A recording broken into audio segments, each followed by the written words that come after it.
Well, fishers, we've got quite a bit of excitement around us at the moment. We've got fish getting caught pretty well everywhere.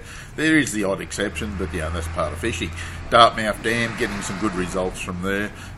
Down rigging, lead lining is definitely the way to go, but they are getting some respectable fish. It's dropping slowly at the moment, which is probably a good thing. It was almost ready to go over the spillway. All the Victorian streams fishing exceptionally well. Haven't heard much from fly fishermen. Bait and lure fishermen are doing really good. Bait fishermen in particular, drifting scrubbies down and having exceptional success in the Meta River, so things are looking pretty hot there. Getting some really good results out of the Hume Weir. It's starting to pick up. It's been disappointing for a long time, but now this warm weather's hit us. There's a fair bit of action in the yellowbelly scene. Some very nice yellows getting trolled, a few on bait. A few redfin amongst them. Mesa was down there the other day, picked up a couple of yellows of an evening just for an hour or so's fishing, and a few reddies amongst them, so looking really promising.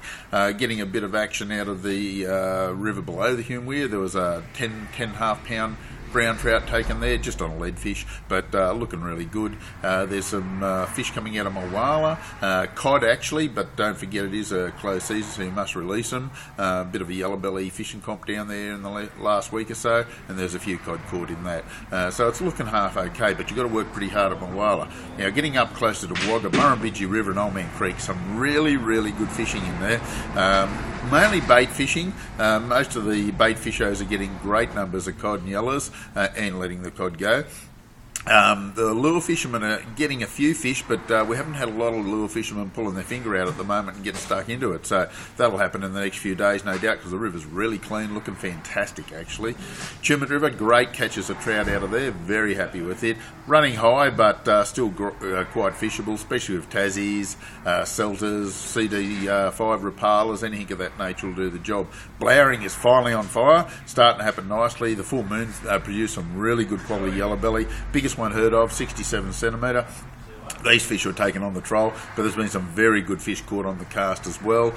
Bait fishermen are getting their fair share, and there's a lot of cod getting caught in blowering at the moment, but obviously getting released because it's closed season. Even during the open season, they still release most of them.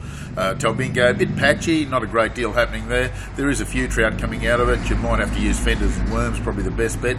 The best results, though, I've heard of, is just drifting and casting either Rapala CD5s or actually blades are probably a little bit better because they're more controllable, and some soft plastics in amongst the timber.